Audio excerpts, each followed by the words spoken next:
મહેસાણા ખાતે ક્ષત્રિય સમાજના આગેવાનો નવા જૂની કરવાના મૂડમાં દેખાઈ રહ્યા છે। હાલમાં પ્રશ્ન કેમ ઉદ્ભવ્યો તે જ અંગે ચર્ચા કરવી છે આજે આ વિડીયોમાં। નમસ્કાર, સ્વાગત છે આપનું ક્રાંતિ માર્ગમાં અને હું છું મેક્ષુ ઠક્કર આપની સાથે। ગઈકાલે મહેસાણાના કડીમાં ક્ષત્રિય આગેવાનો એકઠા થયા હતા, હલ્લાબોલ કરવામાં આવ્યો હતો પોલીસ તંત્રની સામે, જેમાં સમગ્ર મુદ્દો એ હતો કે મહેસાણાના એક કડીમાં ક્ષત્રિય સમાજના એક યુવક પર જે છે તે આરોપીઓ દ્વારા જીવલેણ હુમલો કરવામાં આવ્યો હતો અને આ જીવલેણ હુમલો થયા પછી પણ પોલીસ દ્વારા કોઈ પણ કાર્યવાહી નહોતી કરવામાં આવી। ક્ષત્રિય સમાજના આગેવાનો લાલઘૂમ જોવા મળી રહ્યા છે। તો ક્ષત્રિય સમાજના આગેવાનો શું માંગ કરી પોલીસ તંત્રને લઈને, સીધા તેમની પાસેથી જ સાંભળી લઈએ।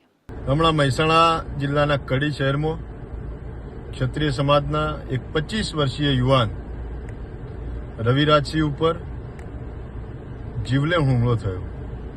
એ જીવલેણ હુમલામાં તલવાર, ધારિયા અને અન્ય તીક્ષ્ણ હથિયારો દ્વારા જે ક્ષત્રિય સમાજના યુવાન ઉપર જે ચિસ્કારો હુમલો કહી શકાય, એ જે હુમલા થકી એને જે ઈજાઓ પહોંચી છે, આજે એ રવિરાજસિંહ ખૂબ નાજુક પરિસ્થિતિમાં છે, ગંભીર હાલતમાં છે, ઝાયડસ હોસ્પિટલની અંદર આજે હોસ્પિટલાઇઝેડ છે। ત્યારે આટલો સમય વીત્યો છતાંય પોલીસ તંત્રએ આમાં ગંભીરતાથી પગલાં લીધા વગર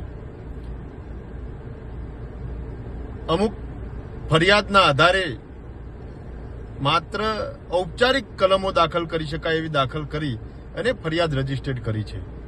ક્ષત્રિય સમાજની સ્પષ્ટ માંગ છે કે તત્કાલપણે એમાં 307 જે મારવાનો ઈરાદો હતો, જે જાનથી મારી નાખવાના જે પ્રયત્નો હતા, કારણ કે 5 ગાડી અને 25 જેટલા ઈસમો આવી અને જે ક્રૂરતાપૂર્વક હુમલો કર્યો એ મારી નાખવાનો ઈરાદો હતો, એટલે એના પરથી ફલિત થાય છે કે 307 દાખલ થવી જ જોઈએ।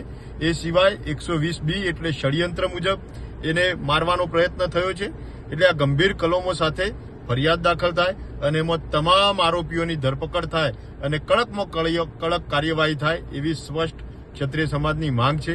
આના ઉપર નક્કર પગલાં લેવામાં નહીં આવે તો આવનારા સમયની અંદર, કાલે તો મહેસાણા આવેદનપત્ર ક્ષત્રિય સમાજે પાઠવ્યું છે, પણ આવનાર સમયની અંદર સમગ્ર ગુજરાતમાં એના પડઘમ વાગશે અને તમામ જિલ્લા મથકે ક્ષત્રિય સમાજ આવેદનપત્ર પાઠવે એ પહેલા સફાળું તંત્ર જાગે, ગૃહ વિભાગ એમાં હસ્તાક્ષેપ કરી અને આનો તાત્કાલિક કાર્યવાહી કરે એવી માંગ કરીએ છીએ।